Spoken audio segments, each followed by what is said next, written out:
vaquinha de palestrante. A Rita esteve na nossa última aula do FOCA. E eu vou me apresentar para vocês, né, para aqueles que não me conhecem.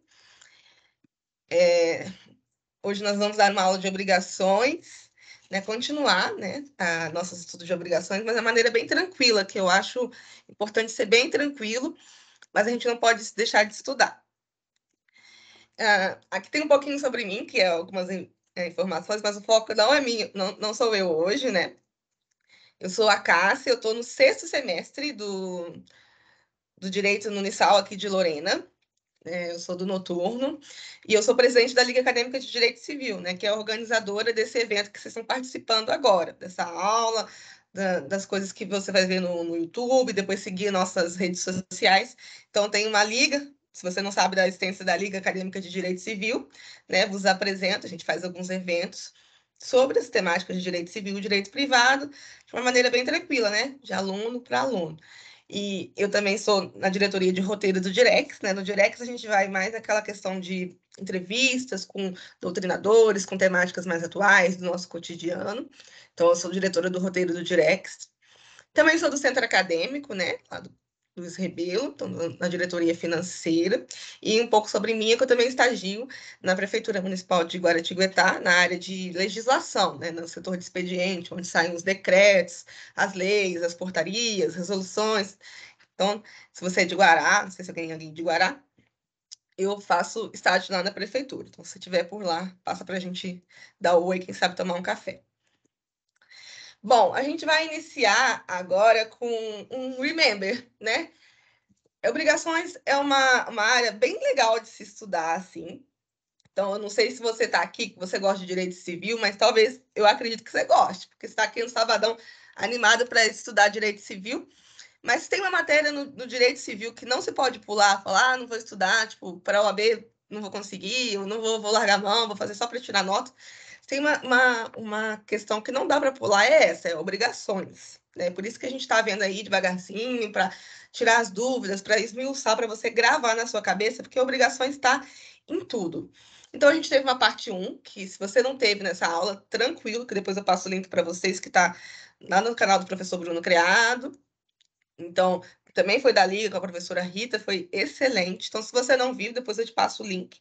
Mas hoje a gente vai fazer um remember, né? Tô querendo relembrar. Exatamente. E aí eu até ia colocar a fotinho da Ana Castela. Depois eu descobri que não é ela que canta essa música, gente. Eu sou boa, não sou boa desse tipo de música, não. Mas aí eu vou fazer um remember para a gente poder se ambientar, né? Em obrigações e a gente dar continuidade.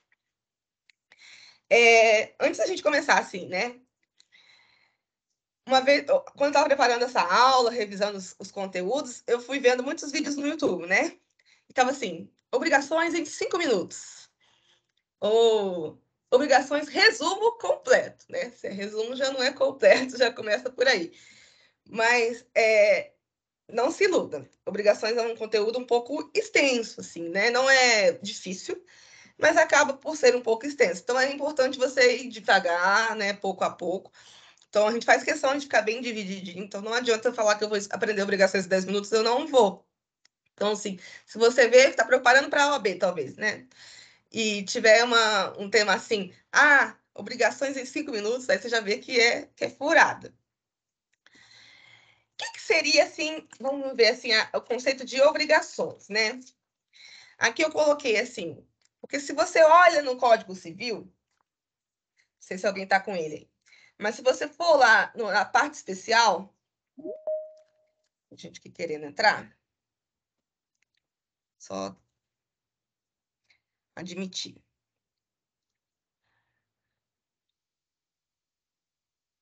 Se você for na parte especial do Código Civil, que é logo que inicia, né, o livro 1, depois a parte geral, negócio jurídico, aquele negócio, inicia a parte especial, já inicia com obrigações.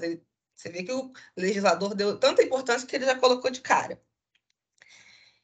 Ele inicia com o artigo 263, ele já vai falar assim, obrigação de dar coisa certa. Então, ele nem conceitua o que é obrigação. Você fala, meu Deus, né? Aí você pega, sei lá, o livro da Maria Helena Diniz, ele vai lá e define obrigações assim. O direito das obrigações consiste num complexo de normas que regem relações jurídicas de ordem patrimonial, que tem por objeto prestar prestações de um sujeito em proveito de outro. Vou até ler de novo. Que tem por objeto prestações de um sujeito em proveito de outro. É aquela coisa assim, não entendi, foi nada, né? Mas a gente pode resumir, né? Do nosso jeitinho aqui para ficar mais fácil. O que seria a relação jurídica obrigacional? É uma relação onde, de um lado, eu tenho um credor, que estabelece um vínculo jurídico por meio da relação de uma obrigação com um devedor. E eles se vinculam por meio de um objeto. O que seria esse objeto? É aquela questão da prestação do se fazer, né? Não vou dar spoiler do que seria esse objeto, porque você lembra. Mas o que é esse objeto, né?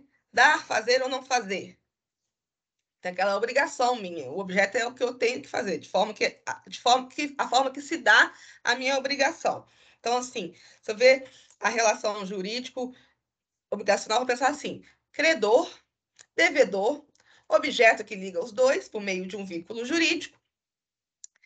E nesse objeto a gente tem a obrigação de dar, fazer ou não fazer. É importante você lembrar desse credor e devedor. Não é só de din-din, não. A gente pensa, às vezes, de uma maneira meio equivocada em relação a isso. Então, quando você pensa num credor, você pensa num sujeito ativo. E quando você pensa no devedor, num sujeito passivo. A gente vai esmiuçando isso ao longo das nossas explicações. Vamos aqui revisitar, né? As características do direito obrigacional. A relatividade, ou seja, só entre as partes que celebram um negócio jurídico. Ele não se vincula a terceiros. Por exemplo, eu fiz um contrato com a Camila de ela me emprestar 10 mil reais e eu vou pagar a Camila em 10 prestações de 1.200, que ela me cobrou juros. A relação é entre quem? Entre eu e a Camila. A minha mãe tem a ver com isso? Não. Meu vizinho tem a ver com isso? Não. É uma relação que celebra um negócio jurídico entre nós. É diferente, por exemplo, da relação de um direito real de propriedade. Que eu tenho, sei lá, um direito de vizinhança que todos são correlacionados, independente de estar num contrato ou não. Na questão obrigacional, tem isso de eu estar relacionado àquelas pessoas que celebraram o contrato. A prestação, que é o objeto que eu estava falando, tem que ter alguma prestação envolvida, ainda que seja negativa. Negativa é quando você fala assim, de não fazer. Prestação positiva é fazer ou dar, prestação negativa de não fazer. E a origem dessa obrigação, como que se dá essa origem? Na maioria das vezes é por contrato, né? Mas ela pode nascer da vontade das partes ou de uma determinação judicial. Por exemplo, se o juiz determina que eu bati no carro da Adriana, e o juiz me determina que eu tenho que pagar esse carro, os danos, o conserto, tudo isso, eu tenho que indenizá-la, porque ela ficou dias sem carro, ela passou mó nervoso. Então, o juiz determina que eu tenho a obrigação de, né, por perdas e danos, eu tenho que restituir o que ela teve ali de prejuízo. Então, a gente não teve um contrato, eu simplesmente, por acidente, bati no carro dela. Mas aí ela vai lá e eu fui lá bem folgada, não fiz nada, não fui lá procurar ela, falar assim, cadê o seu carro? Eu vou levar no conserto, no mecânico. Cadê o seu carro? Eu quero ver, me diz aí os orçamentos para a gente poder consertar. Eu bem folgada, não fiz nada. Aí ela vai lá e procura o judiciário, né? Olha, ela tem a obrigação de me restituir. Olha, ela causou um dano no meu carro, me causou um transtorno, estou aqui. O juiz vai lá e é favorável ao que ela está falando, né? Porque ela tem toda a razão. Então aí se cria um vínculo obrigacional. Ou então, por exemplo, assim, eu perdi meu cachorrinho, né? Cachorrinho é muito importante para mim. Nossa, aquele cachorro é tudo, já tá 10 anos aqui em casa, é parte da família. Eu não consigo ficar sem esse cachorro. Aí, o que eu fiz? Eu saí nas redes sociais procurando meu cachorro. E eu ofereci uma recompensa de 3 mil reais para quem achar meu cachorro. Quem achar meu cachorro vai ganhar 3 mil reais. Aí, meu vizinho achou meu cachorro e me trouxe. Aí ele falou assim, cadê meus 3 mil reais? Ele está certo em me cobrar os meus 3 mil reais? Está certo. Por quê? Eu não fiz um contrato com ele. Se um dia o meu cachorro sumir e você achá-lo, vou te restituir, vou te reembolsar, né? Te dar uma recompensa de 3 mil reais. Não fiz isso com ele. Possível, né? Sem condições, não teria nem validade esse contrato. Mas deu por vontade das partes, porque foi a minha vontade de colocar essa recompensa e a vontade dele, né, de encontrar e devolver o cachorro, criou-se um vínculo, né, uma prestação. Então, eu tenho uma obrigação de dar esse dinheiro a ele, porque foi a vontade das partes. Aqui está falando sobre as obrigações próprio terreno. A gente está resumindo aqui, né? Se tiver qualquer coisa, vocês podem parar, né? Tranquilo. Para a gente poder voltar nas ideias que são principais no conceito das obrigações. O que seria uma obrigação próprio terreno? É uma obrigação mista, ela tem um pouco de direito real, um pouco de direito obrigacional. Por que um pouco de direito real, um pouco de direito obrigacional? O direito obrigacional, eu acabei de dizer para vocês, né? Ele está naquela questão privada, ela está naquelas partes que celebram o negócio, né? Sem terceiros. Já o direito real, ele atinge a terceiros. Então, a própria terreno, ela usa dos dois um pouco, né? Um devedor, por exemplo, se vincula a uma coisa ao cumprimento de uma prestação a ela correlata. Eu vou depois esmiuçar mais isso, porque as relações se dão entre pessoas e o direito real se dá como? É uma relação entre a pessoa e uma coisa, entre um terreno, entre um carro, e já a obrigação não, ela se dá entre pessoas. Então, quando eu tenho uma obrigação próprio terreno, eu tenho uma obrigação que é mista, ela se dá entre pessoas, mas em relação a alguma coisa. Por exemplo, o condomínio que eu pago. Eu pago a taxa de condomínio por meu porteiro estar lá, para o elevador, para essas taxas todas. Então, é relação entre pessoas, né, do condomínio, mas relacionada a uma coisa, que é o próprio condomínio, o bem-estar dos moradores, todas essas coisas relacionadas. Então, se você vê uma obrigação próprio terreno, a gente vê um termo assim, a gente já fica, meu Deus, que é isso? Mas não precisa assustar. As obrigações são alguns elementos constitutivos.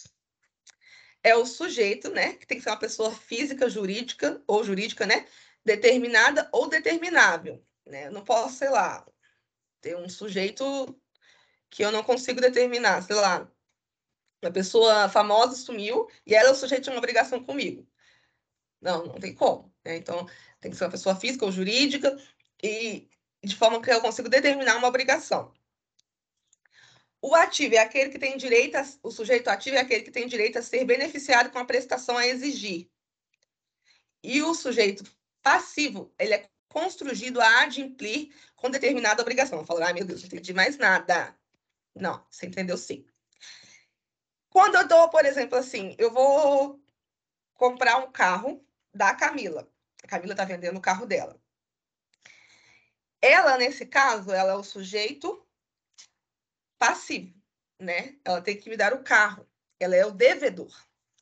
E eu sou um sujeito ativo, que eu quero ser beneficiado com aquela prestação. Qual a prestação? A obrigação de me dar o carro.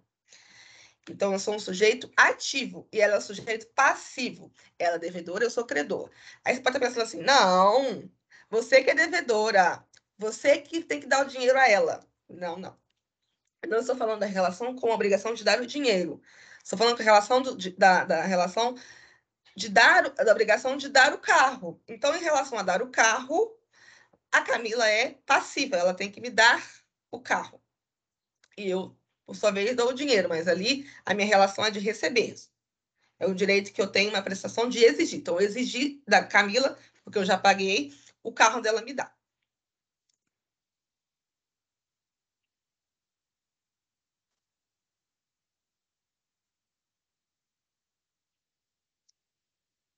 Aqui é o objeto, né? Que a gente estava falando. A gente está falando um pouco do sujeito, que a gente está falando da relação credor-devedor, para a gente entender um pouquinho da estrutura das obrigações. Então, a gente vai falando pouco a pouco, né? Falamos agora do sujeito, vamos falar um pouquinho do objeto. O que seria esse objeto, né? Que cria esse vínculo jurídico, que é a nossa prestação. Nós temos as obrigações positivas. Você que está anotando aí, coloca aí, obrigações positivas. Nas obrigações positivas, nós temos a obrigação de dar e a de fazer. O que seria a obrigação de dar? é a obrigação que consiste na obrigação de dar alguma coisa, de entregar alguma coisa, né? E esse de dar alguma coisa, ela se divide em dar coisa certa, porque ela, que característica se referia a um objetivo perfeitamente determinado. Por exemplo, eu vou comprar o carro da Camila. Então, é o carro da Camila, aquele que você me mostrou, Camila. Aquele New Civic 2018, cinza, com câmbio automático, que tem tal quilômetros de rodada. Então, não sei que exemplo de carro, porque eu sou ruim de carro. Mas vocês entenderam. Então, é aquele carro. Aí, no dia que eu já dei o depósito, fiz tudo, assinei. No dia que eu fui pegar o carro, ela não me deu o carro. Ela me chegou com um Gol 2021, um branco. E aí a gente vai falar assim, foi isso que eu combinei. Nossa obrigação era, a sua obrigação perante a meu pagamento era de me dar um carro, mas não era qualquer carro. Você tinha a obrigação de dar uma coisa, que essa coisa seria o carro, né? O New Civic, e uma coisa certa, que era o seu carro que eu estava vendo. Então, para cumprir aquela obrigação, né, para adimplir aquela obrigação, tinha que ser aquela coisa certa. É diferente, por exemplo, de dar coisa incerta. Por exemplo, eu combino com a Vitória dela me vender 18 sacos de batatas. Se é 18 sacos de batata, eu não sei como vão vir essas batatas. Eu combinei com ela que são 18 sacos de batata inglesa. Então, se ela me chegar com batatas teiricas aqui, eu posso questionar. Mas eu não sei como ia vir. Pode vir pequeno, pode vir grande, pode vir cada uma do seu jeito. Eu não vou poder ver cada individualidade. Mas ela vai me entregar 18 sacos de batata, né? Não tem como eu mudar muito em relação àquilo. Eu vou falar qual batata? O gênero, que é batata inglesa. Mas tem o saber alguma coisa além disso? Tem como eu determinar mais que isso? Não, não tem muito o que fazer, né? Além disso, por exemplo, a obrigação da Vitória era me devolver os R$ 800 que eu emprestei a ela. Então, a obrigação dela de dar. Ah, eu vou te dar em 4 notas de 200. Beleza. Tranquilo? Tranquilo. Vou te fazer um Pix. Vou te dar um cheque. Tranquilo. Ela me deu R$ 800, né? Então, faz a diferença ali. Vamos para o próximo. E a segunda obrigação positiva, né, é a obrigação de fazer. É a que se vincula o devedor à prestação de um serviço ou ato positivo, material ou imaterial, seu ou de terceiro, em benefício do credor ou outra pessoa. A minha casa está precisando pintar. A gente está vendo para poder pintar. E aí a gente vai combinar de chamar um pintor para pintar a minha casa na frente, na sala, tudo. Então, o que é a minha relação minha com o pintor? Eu tenho a obrigação de dar o pagamento dele, vamos dizer que ele cobre R$ 2.000. A minha obrigação é dar os R$ 2.000 a ele. E qual é a obrigação do pintor em relação à minha família? A obrigação dele é fazer a pintura. Então, quando eu penso a obrigação de fazer, é uma obrigação positiva, no sentido da prestação de um serviço ou de um ato. Quando o Unisal determina, por exemplo, você é Liga de Direito Civil, você fará palestras na área de Direito Civil, fará aulas de revisão, fará e-books.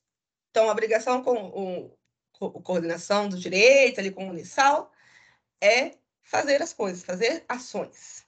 Então, a obrigação de fazer. E a gente já tem as obrigações negativas. O que seriam as obrigações negativas? Ela é a obrigação de não fazer, é justo o contrário. Eu gostei aqui da definição do Silvio Rodrigues, que ela colocou bem facinho. É aquela em que o devedor assume o compromisso de se abster de um fato, que poderia praticar, não fosse o vínculo que o prende. Ele poderia fazer, mas ele tem um vínculo que impede isso. Por exemplo, no direito da vizinhança, a parte legal de obrigação é isso, gente, porque se você for ver responsabilidade civil, tem obrigações. Se você for ver direito de família, obrigações. Se você for ver direitos reais, obrigações está ali. Então, obrigações é sempre muito legal, porque a gente consegue dar um monte de exemplo, porque, né, tá muito a base do direito nisso, né? A gente vê esses institutos em todas as áreas do direito civil. Então, por exemplo, no direito de vizinhança, eu acredito que alguns não estudaram ainda, né? Porque eu acho que é no quinto semestre, se eu não estou enganada. E aqueles que não estudaram é um tipo de direito real, né? E, por exemplo, no direito de vizinhança, eu tenho algumas obrigações em relação aos meus vizinhos. Um deles é que eu não posso sair colocando janela em qualquer lugar. A minha janela tem que estar determinada de forma que eu respeite a privacidade do meu vizinho. Então, eu não posso, por exemplo, criar uma janela que vá dar de frente para uma visão que invada a privacidade do meu vizinho. Então, eu tenho a obrigação de não fazer, em relação à determinação da lei, aquela janela em qualquer lugar, de qualquer jeito. Então, eu tenho que fazer. Quando eu vou contratar alguém para fazer a planta da minha casa, um arquiteto, um engenheiro, ele vai observar isso. Ele vai observar a distância, os 5 metros, a visão, para que eu faça, para que eu cumpra essa obrigação de não fazer, de não ferir a privacidade do meu vizinho. Então, eu poderia praticar se não fosse o vínculo que me prende. O que é esse vínculo que me prende? É um direito de vizinhança. Então, eu não vou fazer, porque eu sou impedida em relação a esse direito de vizinhança. Vou pegar aqui o Código Civil, quem puder, nesse inciso 255, 251, perdão, para fazer a leitura, que ele é bem tranquilo. Parágrafo único.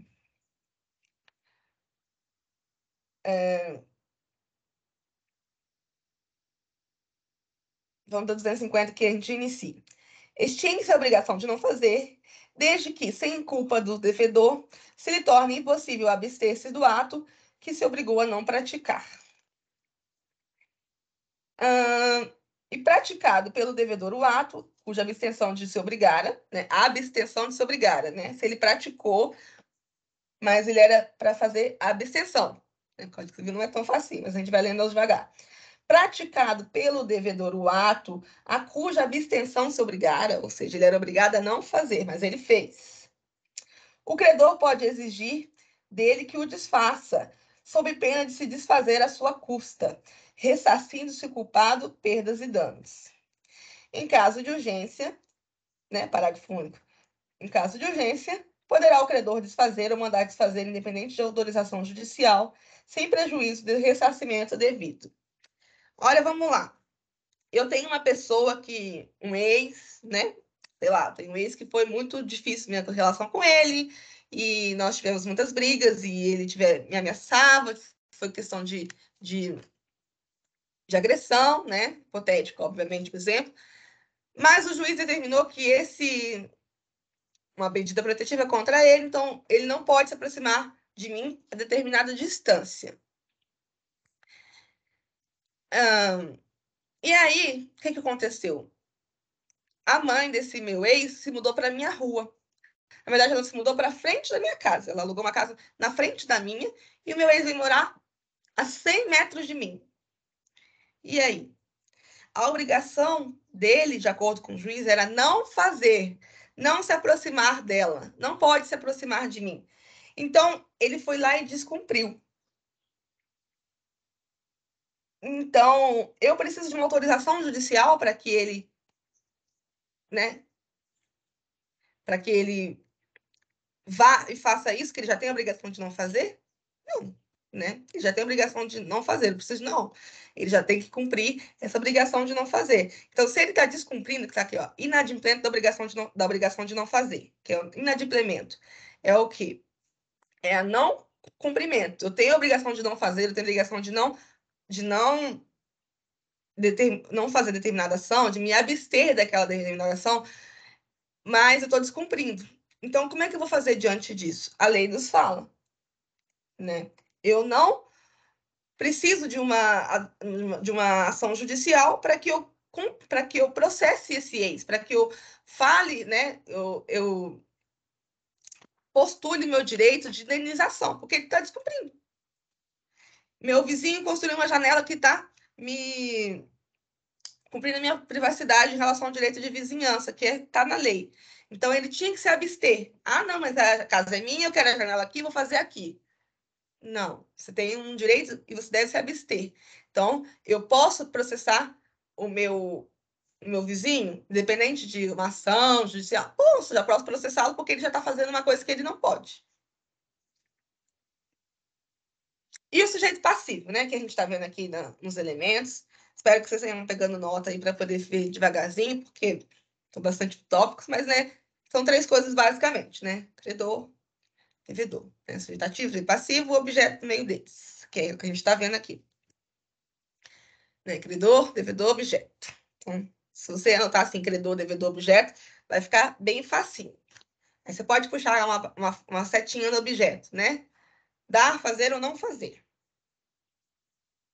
E aí fica bem claro na sua cabeça.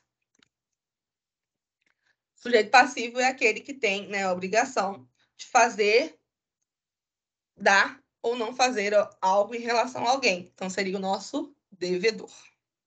Beleza?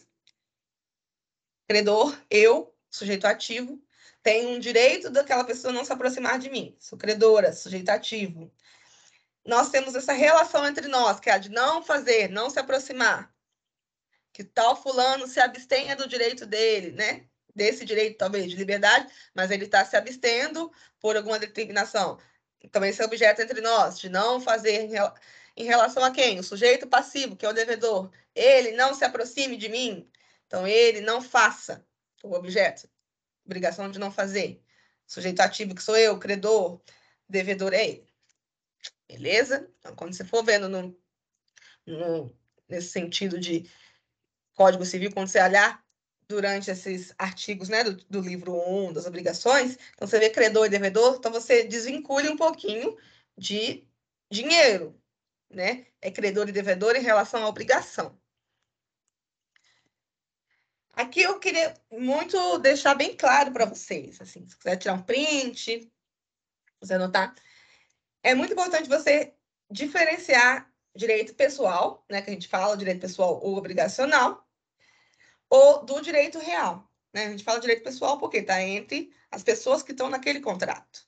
O que é o direito pessoal? Ele está vinculado somente a pessoas, relação entre pessoas. Mesmo que seja a Camila me devendo R$ 500, a minha relação, a minha obrigação é em relação a Camila. A Camila em relação a mim são entre pessoas, não é em relação ao objeto. O objeto faz parte desse vínculo. Mas nossa relação entre pessoas, né? Entre eu e você. É um direito relativo em relação ao direito real, que é o direito absoluto. O que a gente fala erga omnes, né? É um direito absoluto. No direito real, todos são incluídos. Os terceiros também são incluídos. Por exemplo, se eu passo aqui na minha rua e eu vejo a casa do meu dentista, inclusive, e meu vizinho e meu dentista, essa casa é linda, maravilhosa, eu quero ver lá dentro como que é. Aí eu vou lá e pulo o muro. Posso pular o muro porque a gente não tem nenhum contrato, nada em relação obrigacional que me impeça disso. Não. Existe um direito absoluto a ele, que é um direito real de propriedade. Então, se ele não me chamar para vir a casa, para visitar a casa, eu não posso invadir, porque o direito real é um direito absoluto. Diferente do direito obrigacional, que ele é relativo, ele se dá a partir que a obrigação se tem origem, que eu já expliquei algumas formas, né? Por contrato, aquela coisa que a gente viu. O direito real, ele estabelece uma relação entre o titular e a coisa. Por exemplo, entre mim e meu carro, tem uma relação de propriedade, de posse e propriedade. O direito obrigacional em relação às pessoas. O direito pessoal, obrigacional, vocês estão vendo aí que tem sujeito ativo, passivo e a prestação, que é o objeto de relação, né? Sujeito ativo, sujeito passivo, credor, devedor. E a prestação, né? Que é o objeto, né? Que tem que fazer. O direito real, por sua vez, ele só tem um titular, né, que exerce seu poder sobre a coisa, né? Objeto de direito de forma direta e imediata. Direta e imediata. Minha relação com o meu carro, eu e ele, tranquilo. Só eu que sou titular e eu exerço poder sobre a coisa. Mas se fosse, por exemplo, o carro de duas pessoas, mas cada uma delas exerce a titularidade sobre o carro. Então, não tem uma mediação entre o direito de propriedade e aquela pessoa. O direito pessoal, ele tem o quê? Ele concede o direito a uma ou mais prestações efetuadas por uma pessoa. Ele me concede o direito, por exemplo, de prestações e obrigações. Ele me concede o direito a alguma coisa. Eu tenho obrigação, por exemplo, de dar 500 cestas básicas em relação ao pagamento, sei lá, de uma fiança. Então, eu crio uma relação de direito, né, para uma pessoa. Quem é um direito? Sei lá, uma associação. O juiz determina uma associação. Então, a associação tem esse direito de receber essas prestações efetuadas. Então, prestações e obrigações. Além de você doar essas cestas básicas, você vai fazer a pintura dessa associação. Além disso, você vai limpar essa associação por 120 dias. São relações de prestações. Prestações, toda vez que fala prestação, leia obrigação, que é objeto de alguma relação obrigacional. E a relação de direito obrigacional, ela tem um caráter transitório. Ela não tem esse caráter permanente, por exemplo. Eu tenho a obrigação de pagar a Mariana não, que eu tinha feito de exemplo, a Camila, os 10 mil reais que ela me emprestou em 10 prestações de 1.200, aquela intenção é o quê? De passar. A obrigação nasce com a intenção já de finalizar. Que eu cumpra ela e ela se extingue. Acabou. Paguei elas, chegou lá na 10ª prestação, tomo meus últimos 1.200, tomo o Pix, acabou. Teve um caráter transitório, aquela obrigação foi ao longo, né, de um tempo e se extingue, né? Ela se extingue, ela acabou. A relação, por exemplo, de uma obrigação de casamento. Quando eu caso, né, no direito civil, vou lá e caso, se é independente do regime de bens, eu crio obrigações em relação ao meu cônjuge, né? Por exemplo, a fidelidade, todas essas coisas. Só que um dia a obrigação se extingue, ou pelo divórcio, ou pela morte de um dos cônjuges. Então, ela tem um caráter transitório. Mas foi 40 anos que eu fiquei casada. Mas ela tem um caráter transitório. É diferente do direito real, que é, por exemplo, a relação de propriedade. Eu adquiro uma propriedade com caráter permanente, que vai ficar por muitos anos. E se eu passar para outra pessoa, né, para minha família, ela vai indo, ela tem essa relação de permanência, ela vai indo ao longo dos anos, então tem um caráter mais permanente, né? Deixa eu ver se pulei alguma coisa. Pulei. O direito real, ele concede o gozo e a fruição de bens. O que é isso, né? Por exemplo, eu dou direito de uso, um direito real de uso à Ana, que ela vai usar do meu sítio durante 4 anos sem pagar nada. Permissão, né? Sessão de uso não onerosa, permissão de uso não onerosa, gratuita. Ela vai usufruir de um bem. Então, a relação que ela tem, né? Permissão de direito real de uso de bem é uma relação com o bem. Eu concedi, mas a relação dela com o bem. Então, é um direito real. Então, sempre que vai ficar bem claro na sua cabeça, se você pensar assim, real, pessoa, coisa, pessoal, pessoa, pessoa. Então, se você colocar no cantinho do caderno, direito obrigacional pessoal, ou pessoal, né? Pessoa, pessoa. Coloca assim, PP. Eu sempre colocava no cantinho, PP. Aí, PC, pessoa, coisa, que é um direito real. Então, você não vai errar mais. E uma obrigação natural. É aquela que está fora do mundo jurídico, mas ela existe, né?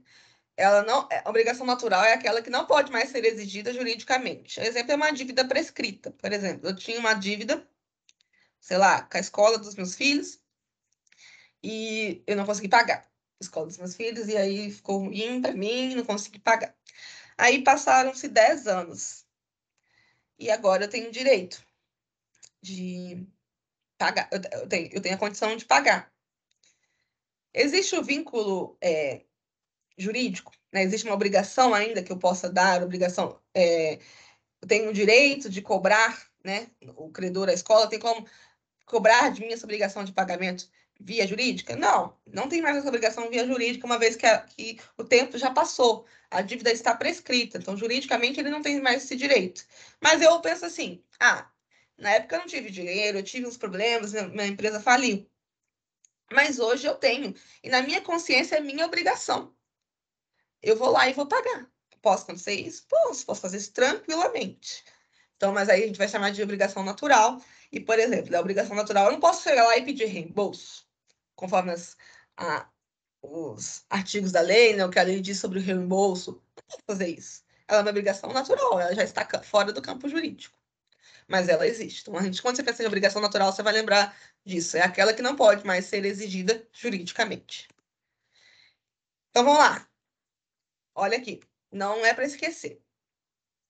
Então, direito real é aquele, é um poder jurídico direto e imediato do titular sobre a coisa, de caráter erga omnes, todos, absoluto. Então, direito imediato do titular sobre a coisa. O obrigacional é o quê? É um direito pessoal, relação jurídica pela qual o sujeito ativo pode exigir do sujeito passivo, entre pessoas, determinada prestação, determinada obrigação de fazer, dar, não fazer. Então, direito obrigacional. O sujeito ativo pode exigir do sujeito passivo determinada prestação, pode ser dar, fazer ou não fazer, né? Pessoa a pessoa. Direito real, pessoa a coisa. Beleza? Acho que não ficou dúvida, não. Só parar aqui a apresentação, ver se tem alguma coisa no chat.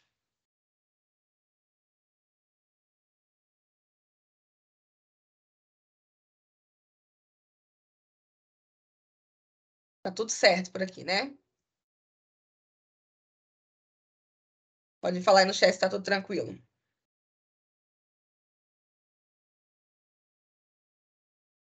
Certo, beleza.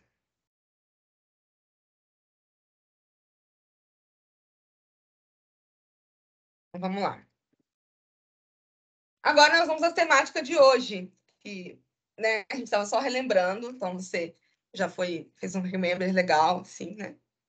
Você conseguiu voltar mais ou menos o que é a obrigação. E a gente vai na temática de hoje, que é a obrigação solidária.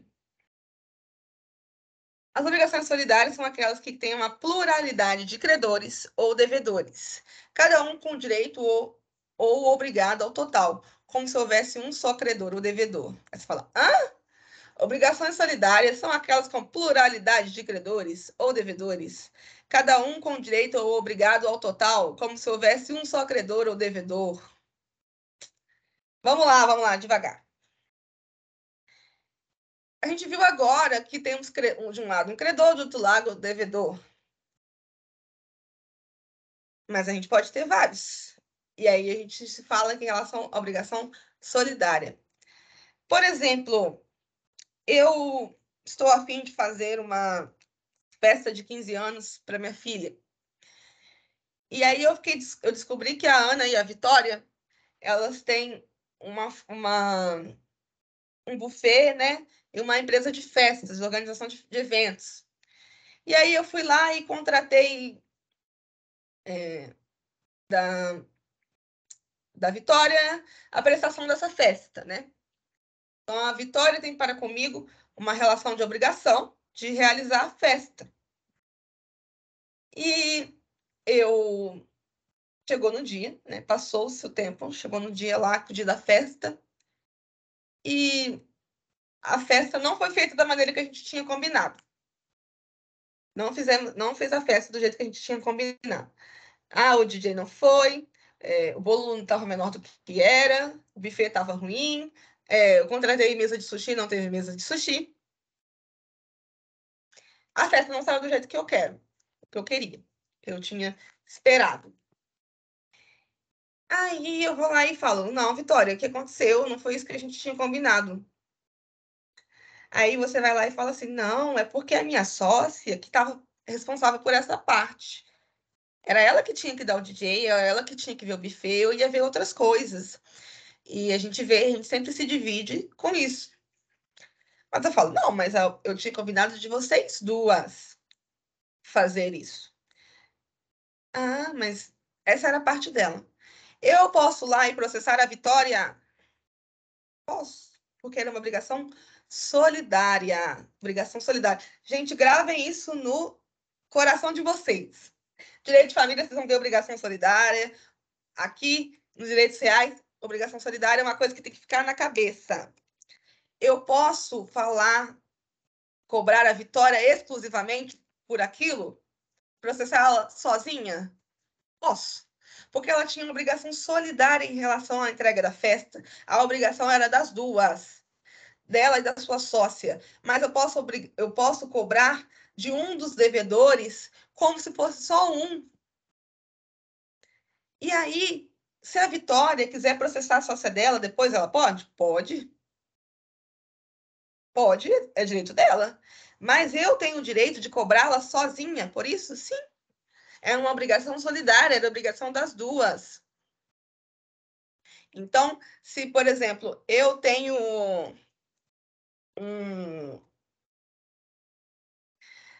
uma casa muito grande, né?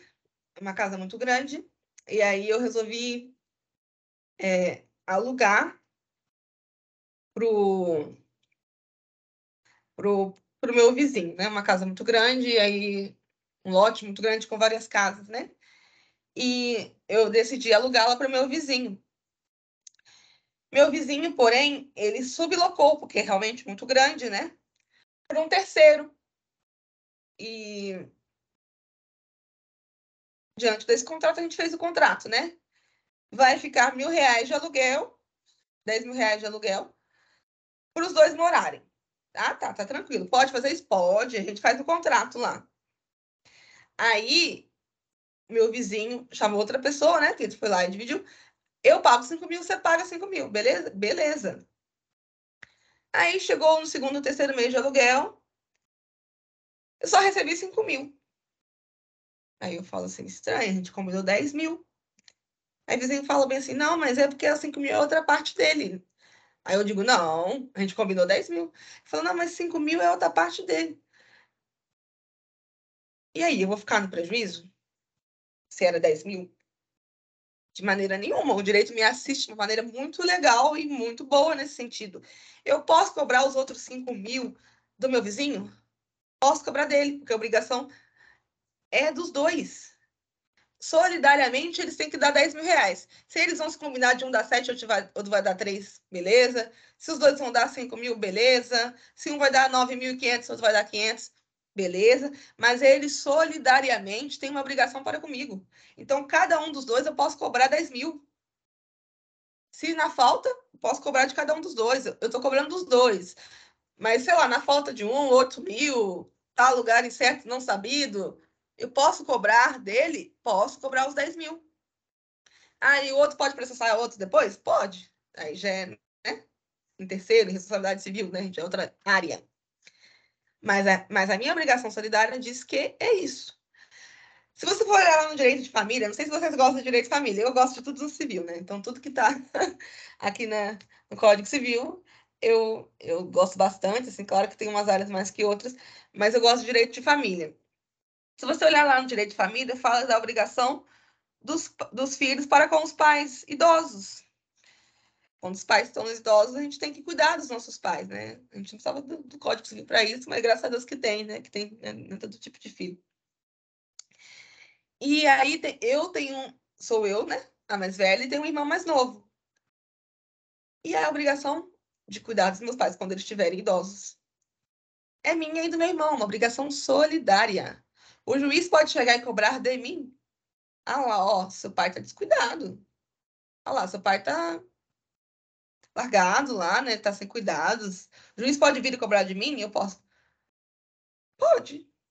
Minha obrigação são de nós duas, nós somos solidárias. Ele pode cobrar só de mim. Aí falar, juiz, eu tenho um irmão, ele não tá me ajudando com as contas. Eu pago o plano de saúde dele sozinho, eu pago as fraldas dele sozinho, pago o aluguel, a cuidadora, tudo isso sozinha. Aí o juiz vai me dizer, vá você cobrar dele juridicamente. Mas eu posso exigir de você como se você fosse sozinha? Sim. Eu posso exigir só dele? Sim.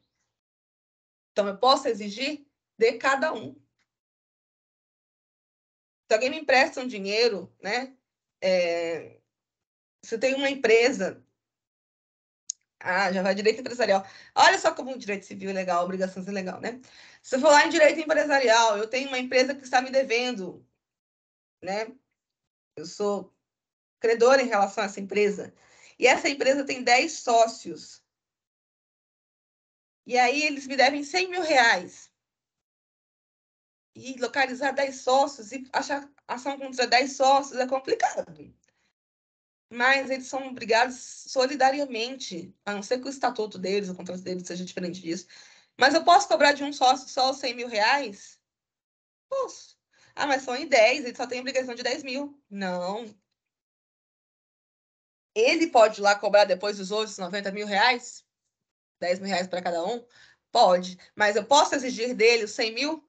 Posso. A dívida dele é 100 mil. Obrigação solidária. Então, quando você pensar em solidariedade, né, a nível de direito civil, é mais ou menos isso que a gente está falando agora. Então, vamos lá no artigo 264 para a gente fazer a leitura. E está com o Código Civil aí, capítulo 6, seção 1, disposições gerais.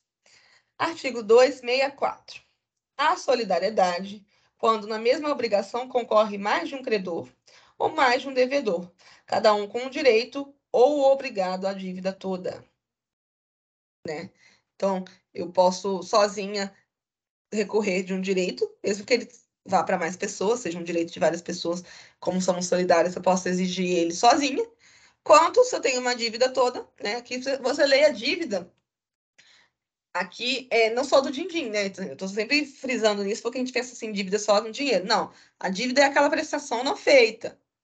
Então pode ser de não fazer, pode ser de fazer. Então, assim, a solidariedade, quando na mesma obrigação concorre, né? Estão juntos ali, todos têm essa obrigação.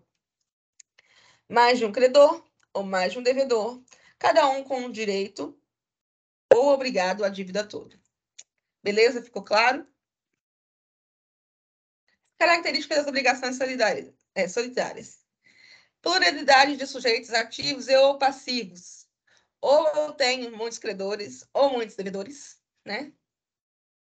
Credor e devedor, acho que ficou claro, né? Sujeito, credor, sujeito ativo, devedor, sujeito passivo. A multiplicidade de vínculos, né? Então, várias obrigações, várias relações ali jurídicas. E a unidade da prestação. O que é essa unidade da prestação? A unidade da obrigação. Então, todas se reúnem em uma só. Então, todos têm a obrigação de fazer aquela coisa. Então, independente de ser várias coisas divididas, se eu devo 100 mil reais, não virou 10 obrigações de 10 mil reais. É aquela obrigação de 100 mil reais. Ah, não. Vamos cumprir essa prestação aqui de 10 mil, aí o outro sócio vai cumprir a outra obrigação de 10 mil, o outro. Não, é uma obrigação. Aquela unidade se faz um.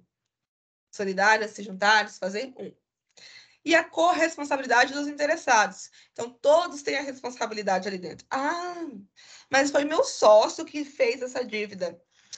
Ah, mas foi meu sócio que não fez aquela obrigação da festa, foi ele que descumpriu. Não, mas não é a minha parte da empresa essa. Não, mas você assinou lá, quando você abriu seu capital social, tudo aquilo, você assinou, que são responsabilidades solidárias. O juiz vai falar, não tem problema. Você é responsável, corresponsável. Se aí depois, em terceiro, eu vou entrar com uma ação, já é outra coisa, mas a minha responsabilidade ali exige. E uma regra geral, a não presunção da solidariedade. Vamos lá no 2005, devagar. Não tenham medo do código, gente. Para quem não fala que não gosta de direito civil, eu sempre pergunto. Mas como que você estuda direito civil? Se você pegar só a doutrina e ler lá, às vezes você vai se enganar. Se você pegar só o código, muito menos. Você vai ficar, às vezes, perdidão. Você vai mais de 1.500, mais de 1.000 artigos, né? 1.200 artigos, e você vai ficar perdidão lá, lendo um monte de palavra difícil. Então, é importante você ir mesclando. Ler o código, ler a doutrina, né? Um livro legal, ver videoaula, faz igual você está fazendo agora. Então, é importante e o Código Civil é tranquilo, assim, né? Direito civil é tranquilo, não precisa ter medo de direito civil. Então, vamos lá na 265. A solidariedade não se presume. resulta da lei ou da vontade das partes. Eu fiquei sócio da Ana agora. Então, tudo que ela fizer lá na vida dela ou na empresa, eu tenho responsabilidade solidária sobre isso? Existe solidariedade? Não. A solidariedade não é presumida. Ela tem que estar expressa no contrato. Ela deve estar expressa. Ela não presume, meu sócio tem a dívida dele lá, eu tenho que pagar. Não. Isso está presumido? Não. Eu vou fazer isso de forma expressa. Por isso que talvez o juiz, né, quando eu fui lá processar a Vitória porque a festa não ficou do jeito que eu quero, ele já analisou lá os documentos dessa empresa e viu que tinha solidariedade. Então, ele exigiu. Mas isso não é presumido, simplesmente porque eu tenho sociedade com alguém que é solidário. Não. Então, é uma cláusula expressa. E é tão legal isso aí que você for ver, depois de estudar em direito de família, você vai ver que tem essa questão a própria lei indica a solidariedade em relação aos filhos, no trato com os pais. Então, não teria como ver isso só da gente presumir. É a própria lei que diz, então está bem expresso. Aqui vamos no artigo 266, né? A gente vai fazer a leitura e a gente vai comentando. A obrigação solidária pode ser pura e simples, para com um dos cocredores ou codevedores, e condicional ou a prazo, ou pagável em lugar diferente para o outro. A obrigação solidária pode ser pura e simples para um dos cocredores ou codevedores, e condicional ou a prazo, ou pagável em lugar diferente para o outro. Aqui não é, parece muito difícil, mas não é não. O que está dizendo em relação a isso? Que a solidariedade ela pode ser eu sendo, por exemplo, eu tenho que dar 100 mil reais, mas eu posso ter uma cláusula no meu contrato, por exemplo, na falta desse cumprimento, se eu cumprir, eu tenho outras condições dentro da empresa, tenho outras condições para pagar se eu tiver que cumpri-la sozinho. Então, ela pode ser variável. Não é só um modo. Pronto, eu tenho que dever 100 mil reais, eu tenho que aplicar aqueles 100 mil reais da maneira que eu daria se fosse dividido por todos os sócios. Não. A própria lei nos permite essa variabilidade de forma de aplicar essa solidariedade. Vamos lá, a solidariedade ativa e a solidariedade passiva. Aqui não tem outro jeito a não ser ler o código, que ele é bem tranquilo em relação a isso e bem direto, né? Da solidariedade ativa. Cada um dos credores solidários tem direito a exigir do devedor o cumprimento da prestação por inteiro.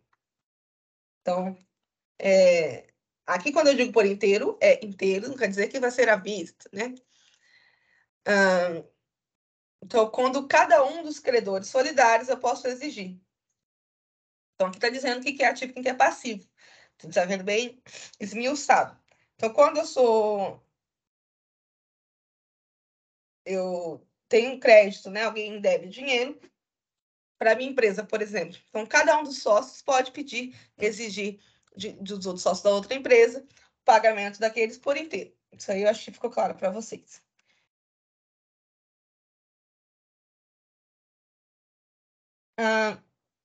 268. Enquanto algum dos credores solidários não demandar o devedor comum, a qualquer daqueles poderá este pagar. Então, se você não determinar, né, não demandar o devedor em comum, qualquer um daqueles é devedor.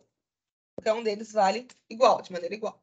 Então, se o juiz for cobrar a mim ou do meu irmão em relação ao tratamento dos meus pais, nós somos iguais. Enquanto ele não demandar um. Mas sei lá, eu vi que você tem mais condições, eu vi que o seu irmão tem problemas psicológicos, então eu vou demandar você. Mas enquanto isso não é encontrado, todos nós temos a mesma obrigação. Já vou lá no 274. O julgamento contrário a um dos credores solidários não atinge ao demais, mas o julgamento favorável aproveita-lhes, sem prejuízo de exceção pessoal que o devedor tenha direito de invocar em relação a qualquer um deles. Por exemplo, julgamento contrário, né? Por exemplo, se o juiz me diz para pagar solidariamente, de maneira solidária, né? Assumindo uma dívida para todos, eu não atingo os mais. Tem que pagar, eu tenho que pagar. Isso não impede que eu entre em ação com eles, né? Mas, por exemplo, se é uma ação favorável, eu atinjo os outros devedores? Atinjo. Se é favorável a mim, se eu estou cobrando a obrigação, eu atinjo todos.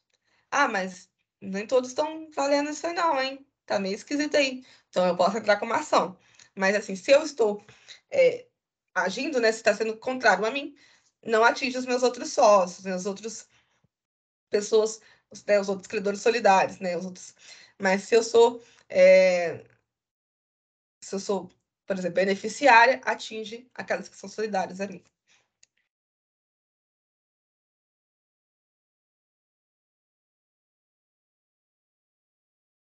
Agora, na solidariedade passiva. Aí tá aqui os artigos do Código Civil, né? Que é 275 a 285. Aqui já é o contrário, mas é a mesma lógica que se aplica, né? Se eu estou recebendo, se eu estou dando solidariamente, se eu estou recebendo solidariamente, é a mesma lógica, com algumas pormenores, que é o que a lei nos diz nos artigos 275 a 285. Eu peço que vocês façam a leitura depois com calma, anotem aí. E aí, aproveitando para dar uma dica, né? Eu compro os meus livros, eu sempre compro o Código Civil, né? No site do Senado, que é baratinho, geralmente custa 10, 12 reais, e não tem frete para chegar em casa. E como ele é baratinho, eu risco, pego marca-texto, eu escrevo do lado, ponho post-it, para a gente nunca esquecer, faço desenho, aquilo que vai me lembrar, né? Então não precisa. É bem legal que você tenha um código sempre em casa, para que você anote, faça as suas anotações. E se você vai imprimir, talvez você imprime, para você fazer anotações e colocar. Nunca use a lei seca como uma lei seca, né? Eu leio o artigo, letra de lei, letra de lei. Não. Do ladinho você coloca a doutrina, do ladinho você coloca um desenho, uma palavra-chave, puxa um balãozinho, põe um post-it, para que tenha sentido, para que fique mais fácil de você estudar. O artigo 282, ele diz o quê? Com a renúncia da solidariedade, quanto a apenas um dos devedores solidários, o credor só poderá cobrar do beneficiário a sua cota da dívida, permanecendo a solidariedade quanto aos demais credores, abatido o débito e a parte correspondente aos beneficiários da renúncia. Vou ler de novo. Com a renúncia da solidariedade quanto a apenas um dos devedores solidários, o credor só poderá cobrar do beneficiário a sua cota da dívida, permanecendo a solidariedade quanto os demais devedores, abatido do débito posto correspondente aos beneficiários da renúncia. Eu falei que eu tinha 10 sócios, né? Eu vou fazer aqui que vai ficar mais fácil 4. Eu tenho agora 4 sócios que devem 100 mil reais. Mas um desses sócios renunciou, né? Então eu tinha 100 mil reais, então tava 25 mil reais para cada um, mas cada um deles que me devia 100 mil reais, né? Tipo, cada um deles não é 400 mil, não, é que cada um deles tinha a obrigação de desses 100 mil reais em relação a mim. Mas um deles renunciou à solidariedade. Ó, chegar aqui, vou fazer um documento, vamos chegar a um acordo, no contrato vou revogar esse contrato, eu não sou solidária mais de vocês, nem quanto os benefícios, nem quanto às dívidas. Então, qual que é a minha cota? Eu tinha 100 mil reais, então cada um vai pagar 25 mil. Entre aspas. Então, aquele sócio que renunciou, ele vai lá e paga 25 mil. Ou ele fica me devendo, ele tem a obrigação de me dar esse 25 mil. Ele só corresponde à sua cota na dívida, que é os 25 mil. E os outros 75 mil que sobrou? Cada um dos 3 pode ser cobrado por esses 75 mil. Obrigação solidária. Então, o sócio A, chamado Bernardo, ele renunciou e está me devendo 25 mil reais. Então, ele só corresponde por esses 25 mil reais. Os outros 3 sócios, que é o Tício, o Mévio e o Caio, eles devem 75 mil reais solidariamente. Ah, o Caio pegou e me pagou 75 mil reais. Ah, eu não gosto de dívida, eu não gosto dessa cobrança, não. Minha vida está uma bagunça e vou pagar 75 mil reais. Nossa, mas a cota dele era 25 mil. É, mas ele é solidário. E aí, ele vai ficar no prejuízo desses 50 mil reais? Que ele só tinha que pagar 25? Não. Provavelmente ele vai chegar em relação aos outros sócios e exigir deles, né, que cada um dê 25 mil reais. Mais os 75 mil reais era justo que ele pagasse, que eu, como credor, posso exigir dele, porque ele é solidário. Você entende a lógica disso aqui em relação ao credor? Por quê? Às vezes eu tenho uma empresa falindo, mas eu tenho um sócio que tem várias empresas. Então, uma empresa, por exemplo, em um processo de recuperação judicial, um processo de falência, tá mal das pernas, tá não sei o quê, e fica difícil para mim cobrar desses 4 sócios, cobrar da empresa em si, né? Que a gente pode ver que a obrigação judicial, a obrigação pode se dar à pessoa jurídica, né? Às vezes não é tão a pessoa, nem ao sócio, mas é em relação àquela empresa, posso, né? De PJ. Mas, às vezes fica difícil para mim cobrar deles. Mas tem um sócio ali, os outros são meio complicados, porque eles são sócios, mas só dessa empresa que está mal das pernas. Mas às vezes tem um sócio lá que ele está bem, a outra está falindo, mas para ele nem faz diferença. Ele tem 10 empresas, todas muito bem. E aí eu aqui, credor, chupando o dedo, sofrendo essa dívida. Eu sou obrigada a esperar todos os outros sócios? Eu sou obrigada a esperar a empresa ficar bem das pernas? Não. A lei me dá essa graça da solidariedade. Eu posso cobrar daquele sócio lá que está bem. Aí ele que se vira depois para cobrar dos outros. É justo? É justo. É o que a lei nos dá. Aqui eu vou passar rápido, assim, porque acaba que é uma parte mais dificinha e não faz necessidade tanto assim para a questão de OAB, essas coisas assim, mas é importante a gente saber. A solidariedade e a indivisibilidade das obrigações é diferente uma coisa da outra, né? Não é porque é uma obrigação que é indivisível que ela vai ser solidária, e nem vice-versa. Então, vou fazer aqui a leitura dos pontos que eu coloquei, e aí a gente vai vendo devagar. A causa da solidariedade é o título decorrente da lei ou vontade das partes. E a da indivisibilidade, a normal, é a natureza da obrigação. Natureza da obrigação. Se eu tenho que dar um carro, agora a gente vai lembrar da aula de bens, hein? Se eu tenho que dar um carro, eu tenho que dar aquele carro por inteiro. Eu não posso dar metade do carro, porque o carro vai ser um bem indivisível. Se eu der metade do carro, eu perco as suas características. Então, a natureza era dar um carro, ele tem que dar de maneira indivisível. Eu não posso dar metade do carro. Então, é diferente da obrigação solidária. Solidariamente, ambas pessoas, divididas ou não, têm que dar a obrigação de um carro. Isso você viu, a indivisibilidade tem diferença da solidariedade. Na solidariedade, cada devedor paga por inteiro, porque deve integralmente, né? Integralmente. É uma motivação subjetiva. Enquanto a indivisibilidade, ele solve a totalidade em razão da impossibilidade jurídica de se repartir em cotas a coisa devida. Motivação objetiva, né? A obrigação objetiva. Se eu tenho um sítio que eu não posso dividir, a lei não permite que eu divida. Eu tenho a obrigação de dá-lo, é uma obrigação indivisível. A solidariedade em relação a solidariedade é o quê? É o quê? É mesmo que uma coisa seja divisível, eu tenho a obrigação em relação ao inteiro dessa coisa. É diferente, por exemplo, se eu devo 100 mil reais, eu posso dividir em partes, mas a minha obrigação se dá em relação ao inteiro. A indivisibilidade é outra coisa. Eu tenho uma coisa que é por inteira e eu não posso dividi-la. Então, a obrigação se dar inteiro, porque a obrigação dela é objetiva, não tem como dividir mesmo. Agora, em relação à solidariedade, é mesmo eu podendo dividir, eu tenho obrigação em relação ao todo. Acho que agora está mais tranquilo, né? Agora ficou bem claro. A solidariedade é uma relação subjetiva, a indivisibilidade é objetiva. Enquanto a indivisibilidade assegura a unidade da prestação, a solidariedade visa facilitar a satisfação do crédito, aumentar a garantia do credor. É o que eu estava dizendo, né?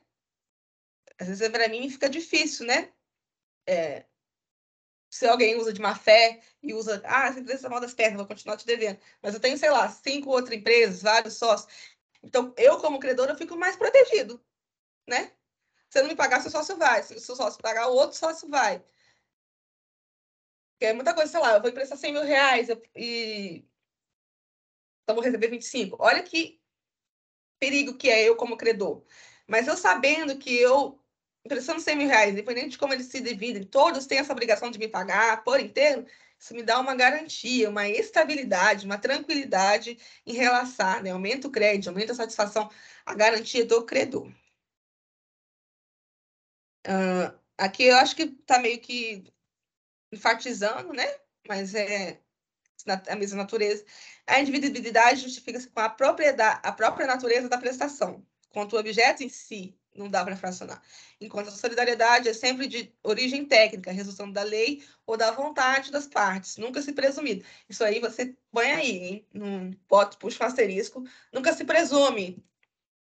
Ou a lei obriga que eu seja solidária, como ela diz na questão da família, ou eu vou colocar isso no meu contrato, a gente vai fazer isso na vontade das partes. Não só se é meu parceiro, se você não conseguir, eu vou. É sociedade mesmo, é amizade mesmo aqui.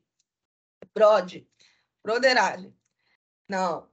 Ou você coloca na lei, ou você, pela vontade das partes, vocês acordam isso, né? Coloca na lei, não.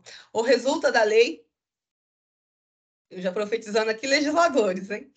Ou resulta da lei, ou vem da vontade das partes. Não se presume solidariedade. Então, fica gravado isso aí também. Eu gosto de botar que ninguém erra. A solidariedade cessa com a morte dos devedores, enquanto a indivisibilidade subsiste enquanto... Ah, deixa eu só ler aqui. Enquanto a prestação suportar.